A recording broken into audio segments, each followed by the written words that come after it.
Hello, hello, my love. Happy Monday. I am so excited to be here live with you all. We are talking all about perfectionism today. Davey B, can you tell me, can you hear me? Yeah? Let me know if you can hear me.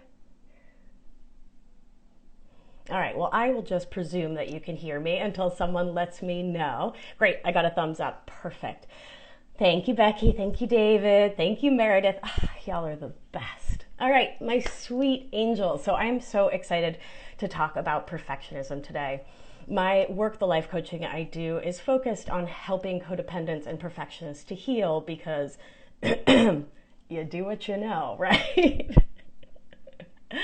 Both codependency and perfectionism were such a part of my life for so long, these really driving forces that kept me feeling just so out of touch with myself and so dedicated to living my life to please other people.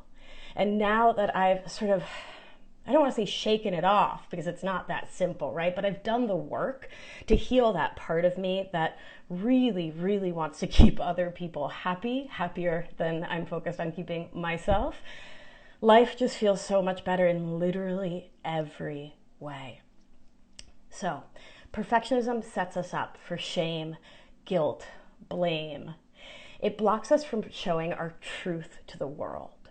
And that truth is sometimes that something's wrong, right? Like I might be really struggling with something and we feel this pressure to make everything seem like it's totally okay, to be a false presentation of ourselves in this attempt to keep other people happy.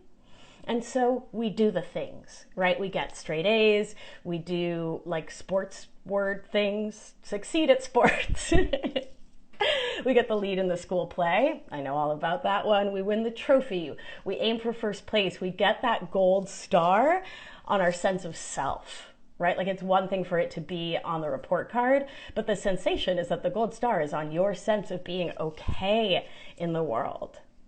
And through that, you can meet all these markers of perfection to prove to ourselves in the hopes and with the goal of keeping everyone else around us happy, and with that to attempt to control other people's thoughts and feelings. And if you've been following my work, if you've been listening to my podcast, Feminist Wellness, one of the central tenets is that your thoughts create your feelings. And that holds true for literally everyone on the planet, right?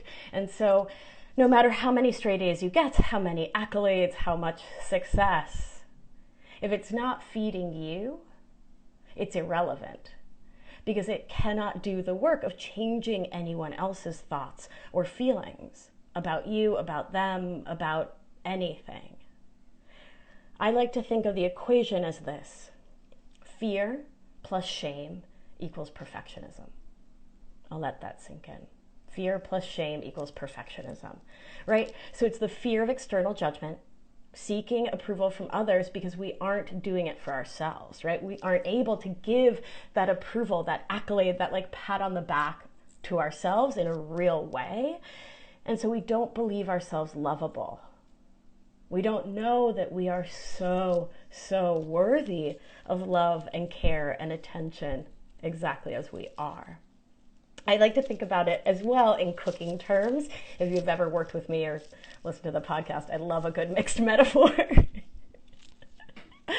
So I think of 1 cup of self-love and self-approval to the perfectionist brain as being worth a gallon. That's a lot more of external approval, right? But if you can't pour that 1 cup of your own approval into your life, into yourself, into your daily world, you're going to have to work so much harder, 4 times harder, to get that external approval that you want, because it takes so much more external approval to fill your cup than it takes internal approval. It's a lot harder to get a gallon of something than a cup, but when perfectionism is a habit, a thought habit that is squarely set into your brain, usually in childhood, you want that external approval more than anything. And in that process, you're inventing opinions for other people in your brain.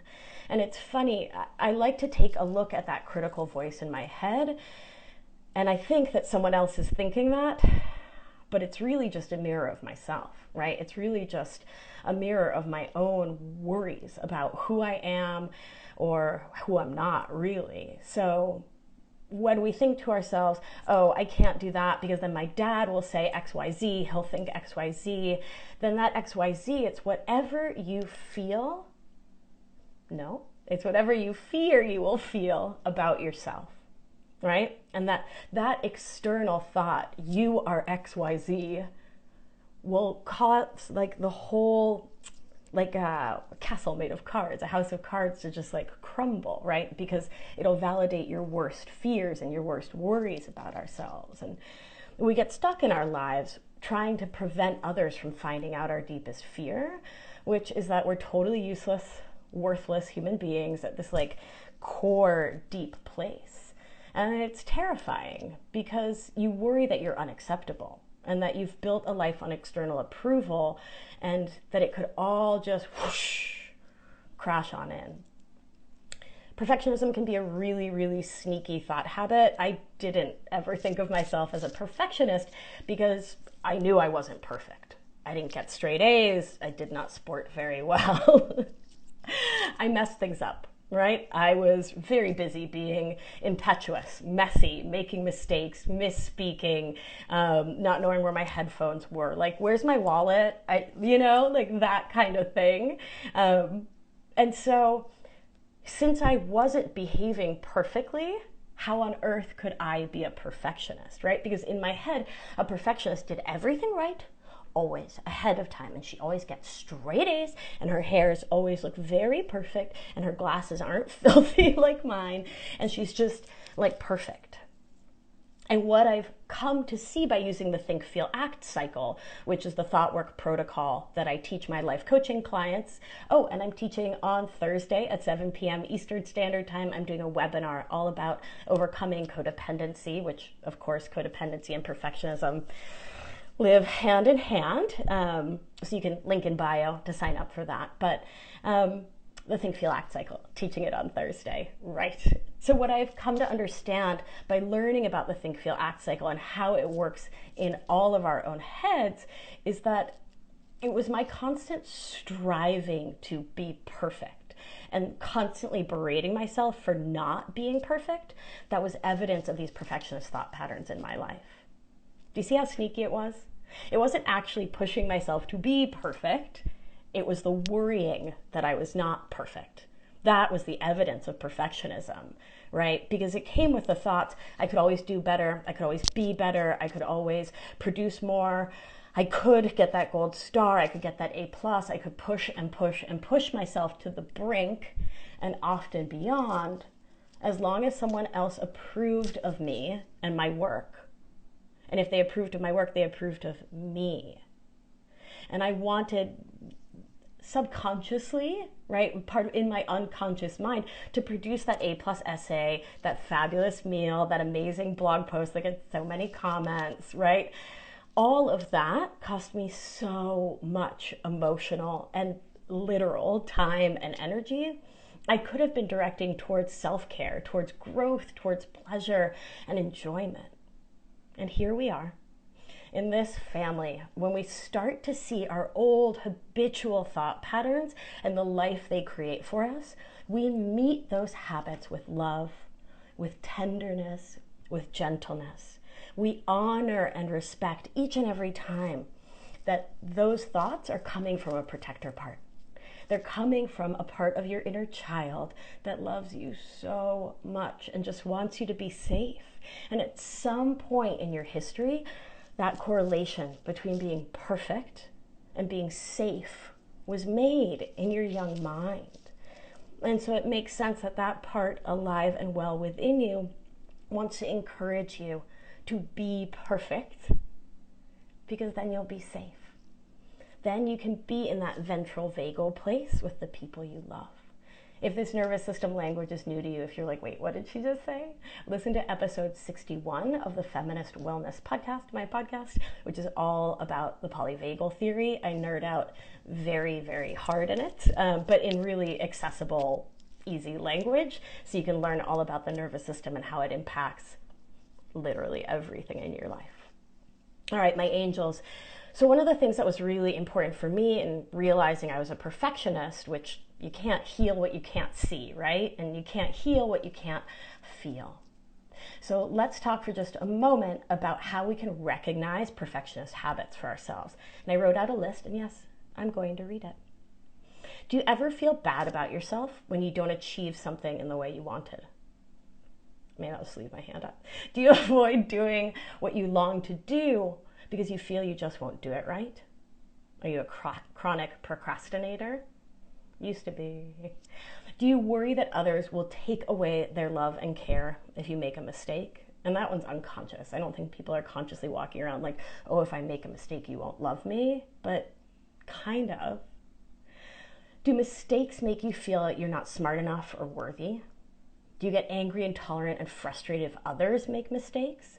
Right? And it's worth caveating here. When we hold ourselves to these like out of bounds, like unmeetable perfectionist standards, we are often unconsciously holding others to those standards, right? Because there's some resentment that comes with it usually. Like, I have to be perfect to be loved, right? Like there's a part of us that can be a little indignant because it's kind of a ridiculous proposal, but it's one our brains make. And so since we're holding ourselves to that standard where we can never mess up, we can never be wrong, right? We have to be like on it all the time. We expect others to be that as well, and can often be kind of harsh if people make a mistake. Use a lot of judgment words. Do you ever take a minute to relish in your successes and only with great speed move on to worry about your next task? I used to do this. I'd finish something and be like, oh, I kicked butt, next, right? Instead of just like, that went really well. I'm really proud of myself. I prepared, I showed up, I was my authentic self. I really spoke from my heart. So it went well because I was me. Instead, it was like, whoosh, race on at the speed of light to the next thing. Do you feel like you will shatter if you fail?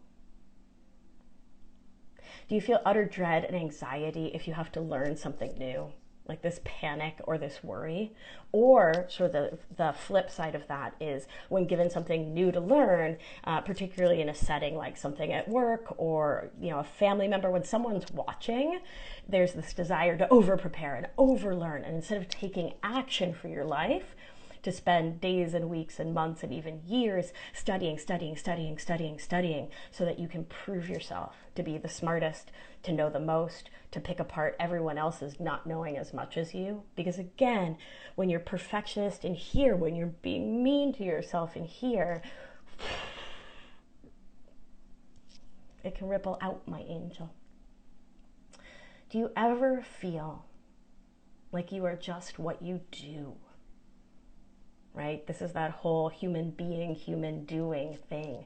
Do you measure your life by your doing, by your succeeding, by your proving yourself? If any of those resonated for you, there may be some perfectionism in your heart, and that's okay, right? I deeply believe that these thought habits are habits. They can come from really, really deep places. Like, I get where mine came from in childhood, and I get why that protector is still around trying to keep me from dying by doing something wrong. And I get that change is possible. Like, I know that change is possible. Change is possible. Healing is possible. We can change these habits when we recognize the patterns. And this is where the nerdy scientist, I studied epidemiology in addition to being a nurse practitioner. Pattern recognition. And we can see the pattern of behavior, the thought that leads you to have a feeling. You take action and create a result. Thought, feeling, action, result. Thought, feeling, action, result. This is what the human experience is. And when we can get really real with ourselves and can really come to see our patterns and the feelings they're creating in our lives, the actions we're taking, and the results that come because physics, that's when we can start to take action so we can change our lives. So I want to keep talking about perfectionism and some of the ways it can really F with our heads.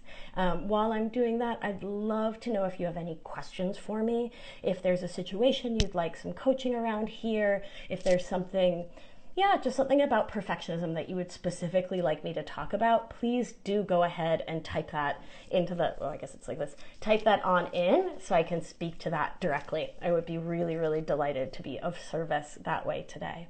So one of the main ways that perfectionism can lead us to feel really bad about ourselves is by comparing and despairing. So this happens a lot here on these Instagrams, right?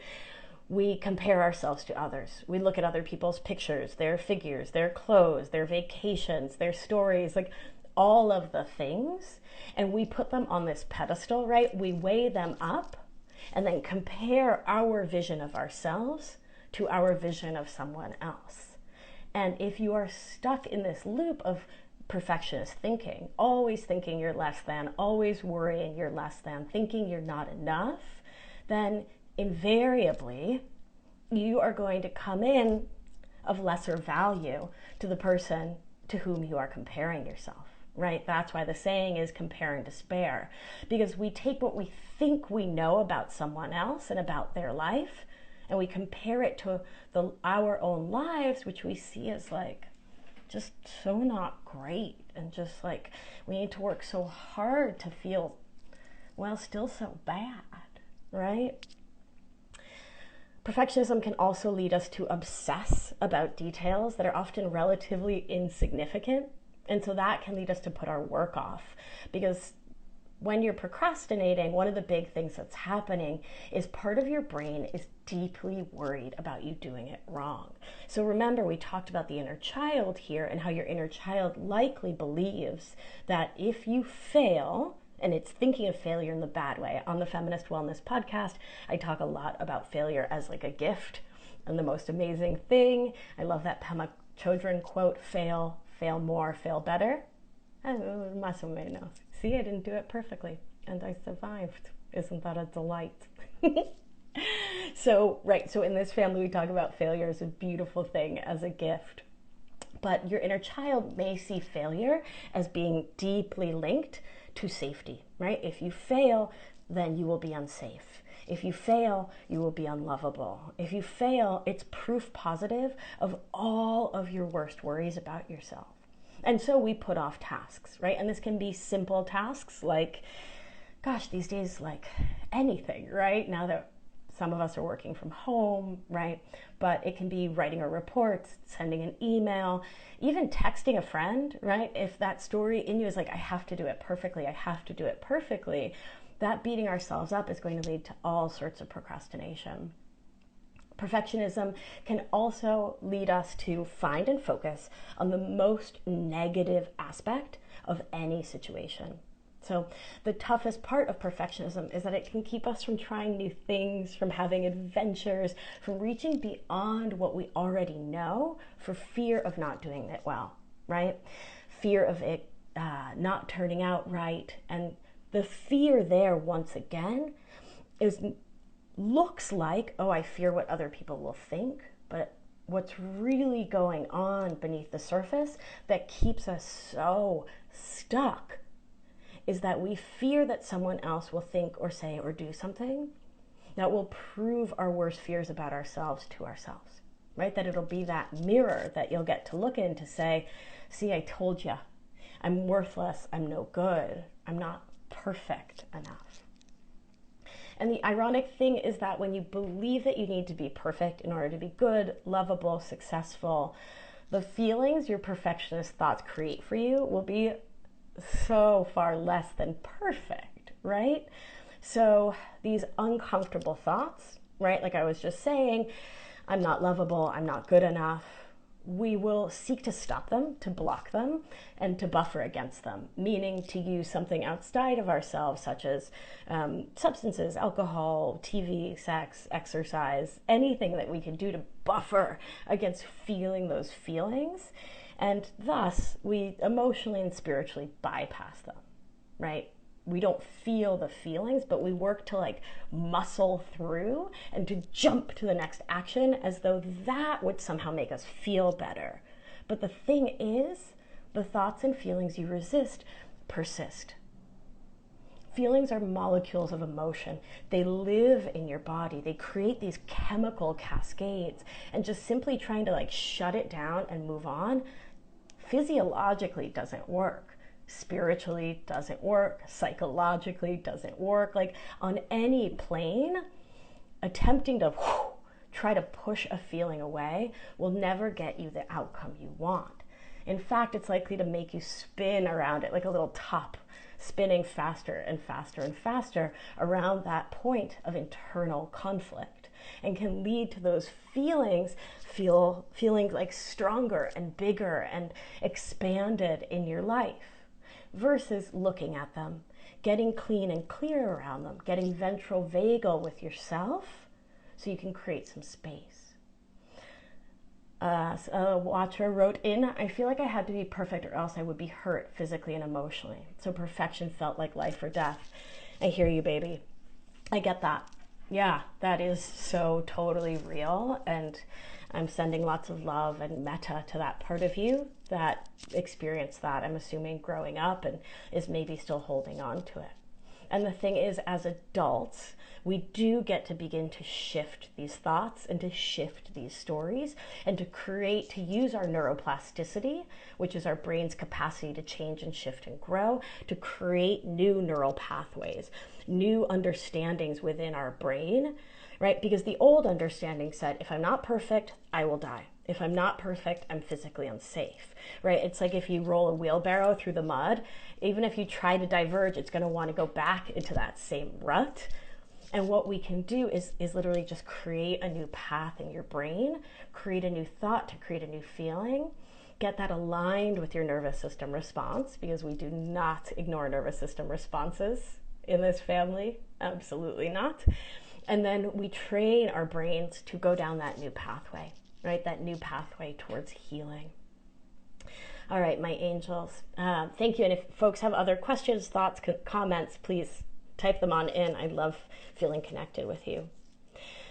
Okay, so the next thing that my brain just went to is how there's this funny thing that can happen with perfectionism. Oh, someone just wrote in, perfectionism, a vicious cycle of anxiety. I was literally about to say that. I was literally about to say perfectionism puts us in this like hamster wheel where we need to pretend that we're doing everything perfectly on the outside. And in that feeling of like, oh, I did it perfectly outside, everyone believe in me, agree with me, there's also this energy of like wanting or needing it to appear like effortless, right? I don't know if you've ever done this. I totally have. Like you write this stellar paper and someone's like, oh, that's so great. And you're like, oh, thanks. I didn't like work really hard on it. Or even in these smaller things, like someone might be like, oh my God, I love your whatever accessory. I love your earrings. Like, oh, these old things, right? It's like not being able to allow it into your body and your spirit that you actually did something right or well. Right? There's like this block to keep it from getting in. And that's part of what keeps us anxious. When we're not able to celebrate ourselves, we're not able to say like, yeah, I did this amazing job, right? Like I did this so well. And so physiologically, what's happening when you're worried about doing things perfectly, when you're worried about trying to meet all the external markers, right? Like check all the boxes of like living right, living well. Oh, folks are writing in, I didn't even study for that test. Very big part of my perfectionism. Yeah, exactly. Right. Like, oh, whatever. Yeah, I didn't study for it. I destroyed the curve, but like, whatever. So easy, right? Yeah, for sure. It was a very big part of my perfectionism too. Like that discomfort with a compliment. Like, oh, okay, cool, whatever, next. Right? Just sort of brushing it off because it's more uncomfortable to actually like sit with it and take it in like, oh, I did something right. I did something well. And the thing is I'm about to nerd out. So let's talk about, someone writes in, taking compliments is awkward and hard. I feel undeserving. Yeah, babe, that makes perfect sense, right? It is part of this perfectionist thing. So the motivational triad, I'm gonna nerd for a little second here. Mammals, humans, We are driven to do three things: avoid pain, seek pleasure, and to always prioritize biological efficiency, which means not changing. And so when someone says, oh my God, you are so amazing, or oh my God, you killed it on that test, right?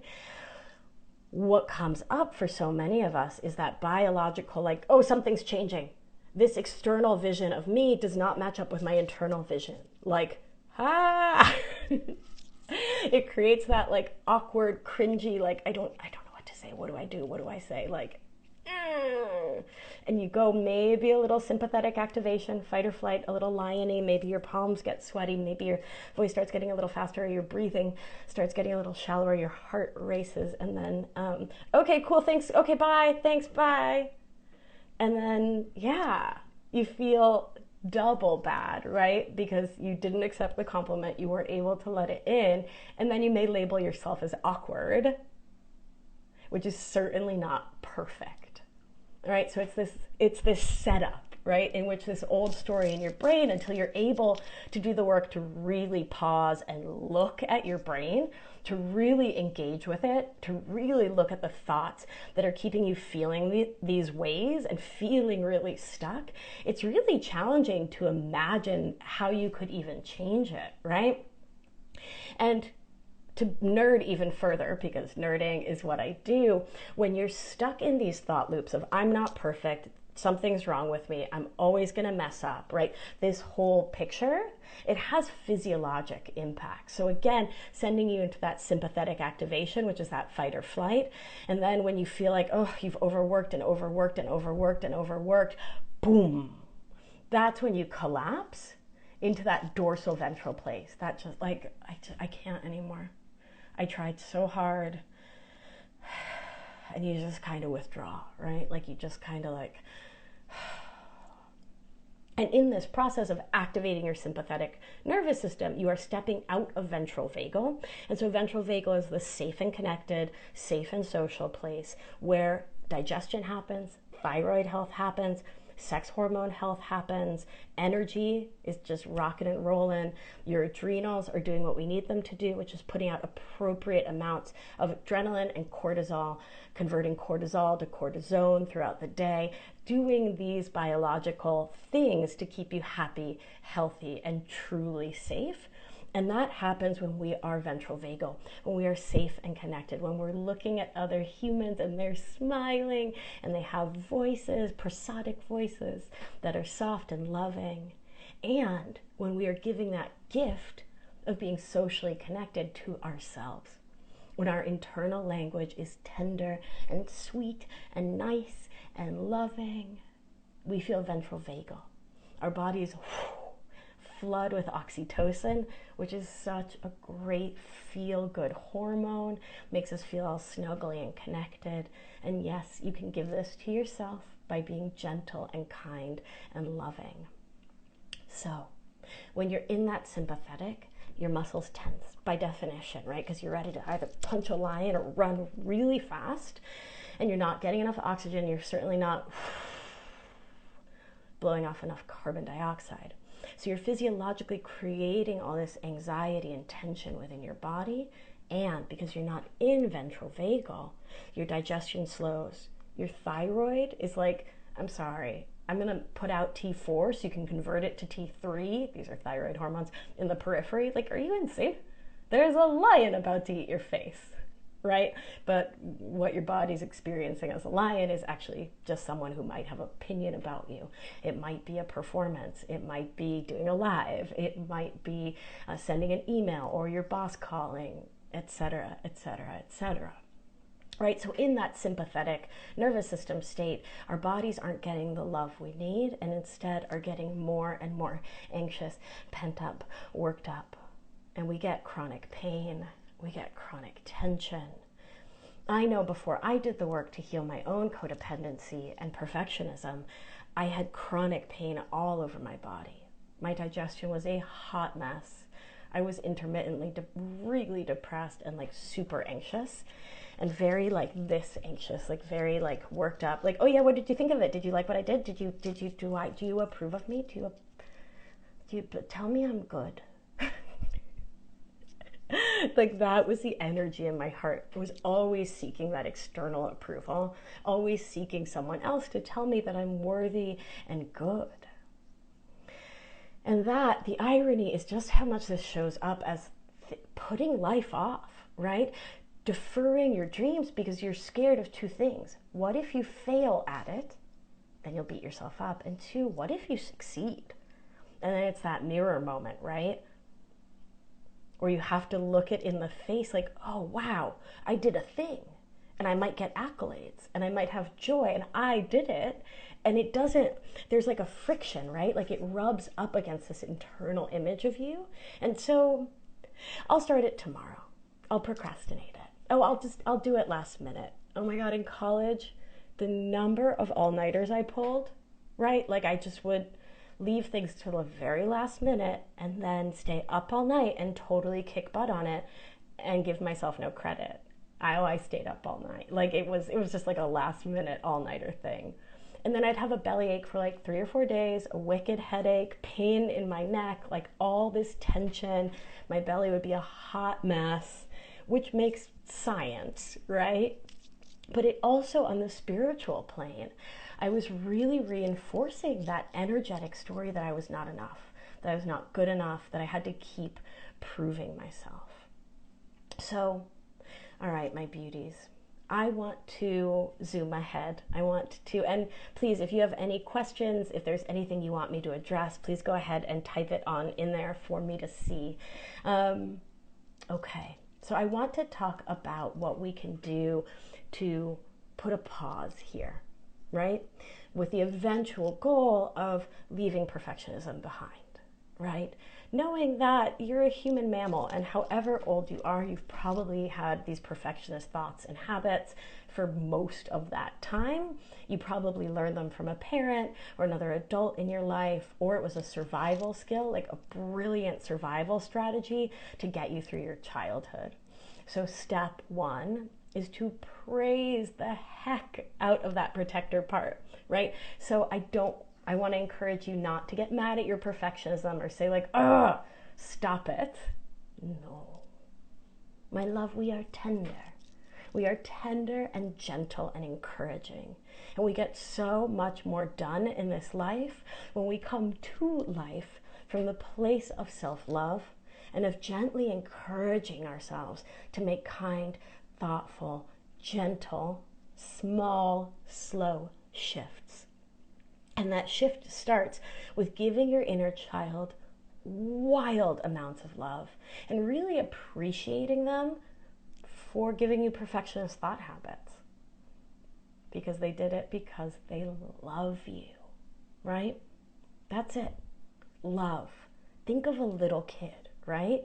If they have a cookie, they want to give you half because it's the only, they have simple ways to show love.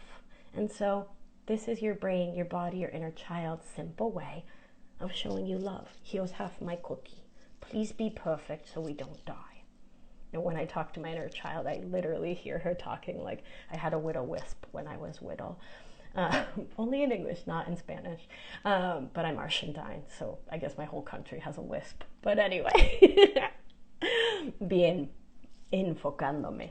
So the first step, and I think the most important, is to really befriend our perfectionism.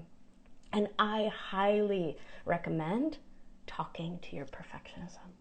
Like having a conversation with it, really getting in touch and opening those lines of communication. Because here's the thing. Either you talk directly to your perfectionism and say like, hey, perfectionism, what's up? What do you need from me? What are you driving me to do? What do you need in this moment? How can I support you? What's your fear? What's your worry? What's your concern? If you're not opening those lines of communication and having that talk, like have the talk, your perfectionism is going to just be screaming in the background. For anyone out there who's a parent or like has ever met a child ever, picture yourself, you're in the kitchen, you're doing whatever you're doing, and the 3-year-old or the 4-year-old's like pulling on your pant leg and it's like, mama? Mama? And if the longer you don't answer, the louder and more frustrated and the more activated that child's going to get, right?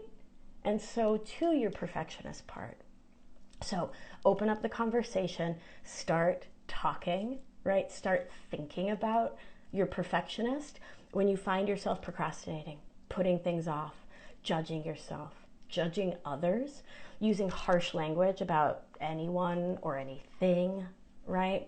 Looking at your past. Perfectionism will often show up as a really intense past focus or future worry. I find that being a perfectionist is really challenging if your life focus is to get present and really be here now. Like really be here in the now. So perfectionism will often show up as that looking backwards with disdain, with regret, with like, I mean, if only we had done XYZ in ABC way, we wouldn't be in this mess, right? So that looking for blame either in yourself or someone else for whatever plans didn't work out. And I think there's a thread in there of thinking that if you were in charge of everything, everything would be perfect, right? Because perfectionism, again, it's like these fascinating, it's like black and white thinking in a lot of ways. It's this feeling really burdened by like needing to do everything perfectly, but also feeling like I am the only one who can do anything and everything perfectly. And so I need to do everything for everyone so it'll be perfect. So there's that backwards focus, that looking to the past with disdain, with regret, with annoyance. And there's this future focus, right? A lot of worrying about tomorrow. And remember, if you listen to the podcast and it's episode, and I don't have this memorized, and yes, that's fine, 42 and 43. Mon Dieu, 43 and 44. So 43, episode 43 of the Feminist Wellness Podcast is all about worry in our nervous system because I'm a nerd. And episode 44 is the antidotes, because that's how I like to do it. Share the problem, how it affects your physiology and your mind, and give you some really practical, usable antidotes. It's what feminist wellness is all about to me. So worry.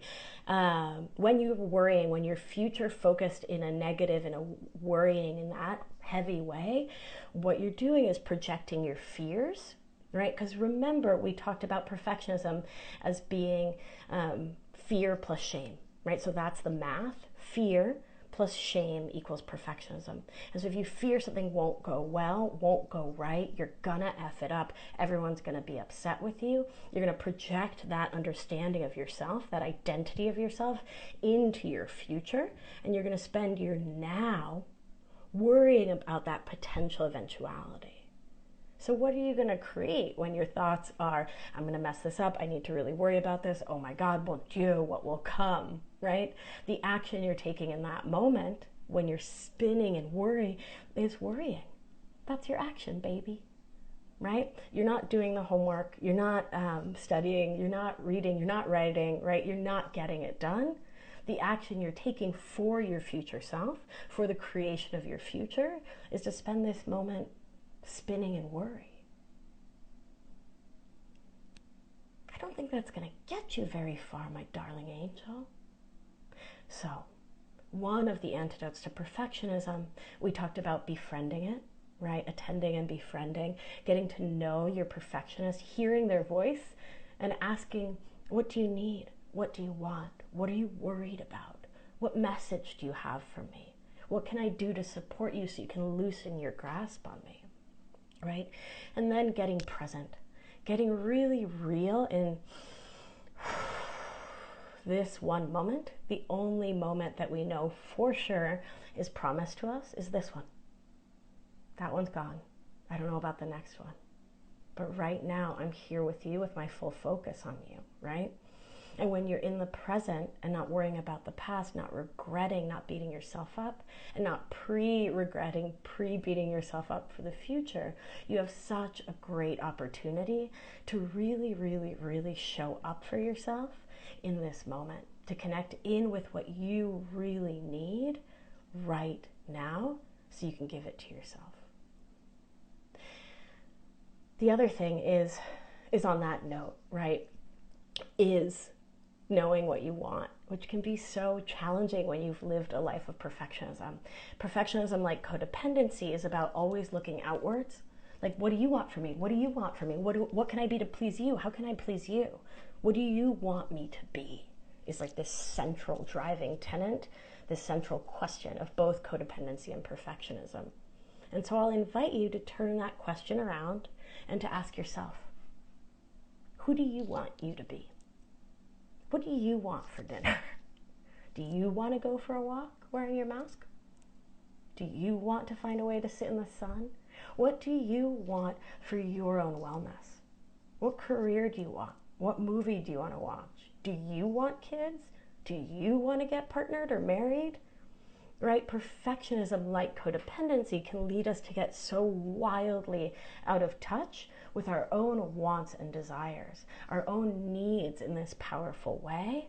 And by reconnecting and asking that question every day, you can get so much more in touch with it. And so a practice that I do every morning as part of my morning ritual, particularly these days where, because I don't have a gym to go to, I have like 100,000 choices of like what exercise tape to do. And I'm gonna say tape because I'm from the 90s. So in my brain, it's like a VHS I'm putting into VCR. That one escaped me. But anyway, so in the mornings I've been checking in with my body and I've been saying like, beautiful body, there is no perfect exercise. There's the exercise that feels good for me right now. Here are some options. Do you want to do bar? Do you want to do like a cardiovascular thing? Do you want to do yoga? And I'll give myself those 3 little options and I'll check in. I'll check in with my somatic experience, with my physical body to see what comes up, right? Does my body get like tingly when I think about the bar class, or is it like, oh no, that hurts for days, which it does, particularly if you're from the 90s. Right, so I'll check in with my body to see what it really wants. And the more you can do these little teeny tiny check-ins with yourself, the more you can really show yourself that your likes, like what you really like for real, with no one watching, no one judging, no one grading, no one even knowing. That is the most important thing for you to give to yourself, right? The movement, the food, caffeine or not, alcohol or not, what books you read, what you study, right? What do you want to do with your one precious life when no one else is looking? It's a question. I invite you to write about it. If you want to DM me and send that to me, I would love, love, love to bear witness to that for you. I think the way to get unstuck and to sort of begin to shake free of perfectionism is by recognizing it, is by getting to know yourself and to radically accept yourself. So that means your likes, your wants, your needs, your desires. Because healing perfectionism means learning, often for the first time or for the first time since childhood, how to live as your real self. The real you that's underneath the gold star, the A+, the procrastination, the worry, the not taking the compliment, all the success words, all the obsession with details, right? So when you sort of move that all out of the way, like, who's there? Who is the you that is there? Does that person like to color, to run? Does it hate to color? Does it hate to run, right? Like, what thrills you? What do you enjoy? What brings you peace? What are your glimmers? So I've talked about glimmers here on my feed before. You can check that out. It's also the upcoming episode of the Feminist Wellness Podcast is all about glimmers. They're the antidote to triggers. And I won't ruin the surprise. Listen in on Thursday. It's going to be a good one. So glimmers are things that make us feel good. I'll just say that. So what are your true glimmers? The things that bring you joy, that support you in feeling ventral vagal. And the more you can connect in with those and really appreciate them and really focus on what you're doing well and what brings you joy, the happier your life will be. My work is really strengths-based. So the life coaching that I do is really focused on seeing where you are succeeding in all of these beautiful ways, and then reframing the concept of failure just to mean you tried and you got more information. You learned that that tactic doesn't work. Let's do it again from a different tactic, right? Like if you chose the pink pen, but it didn't look right, choose the blue. Do it again. It's fine. And this kind of strengths-based work helps you day by day to begin to bolster yourself up, to feel a little better about yourself, right? Versus then focusing on what's not working. It's a kinder, more gentle, love-based way to ease in to releasing that grasp of perfectionism on yourself.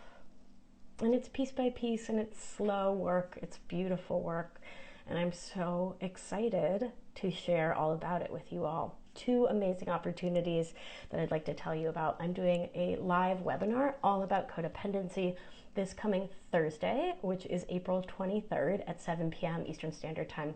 And you can go to the link in my bio, register for that. It's totally free. It's fun if you come live because then you can ask me questions, but if you can't make it, no problem. I'll be sending a replay out via email to everyone who registered. So that's 1. 2, I am launching a very exciting masterclass. So it's a 6-month group coaching experience. It starts in May and it's about half full. So if you're looking for a seat in that, if you've always wanted to work with me, if you've been a longtime fan of the podcast and want to work together, hop on over to my website. There's a link in bio too, but it's victoriaalbina.com/masterclass. You can read all about it there. You can fill out, there's like a short application. It's like 5-10 questions. But fill out that application and then we will be in touch to schedule a consult call so that we can connect. I can tell you all about the program and potentially get you signed up, which is so exciting. But if you've been wanting to work with me, this is your chance. I'd recommend not procrastinating about it, which is funny. It also brings to mind perfectionism can make it really challenging to make decisions because we're always second guessing ourselves. So I'll be putting a little question thing up in my Instagram stories. So I want to know what you want me to talk about. So I can talk about decision making. I can talk about self-doubt. There's so much I can talk about. So please don't be a stranger. Be in touch. Let me know what you want to hear about, what would be supportive for you. And go check out the masterclass and sign up for the webinar. All right, my beauties, I will be live every day this week, so keep an eye on my stories. All right, be well, my darlings. Thank you so much for coming. This was magical as always, and I'll see you soon. Ciao, ciao. Ciao, mis amores.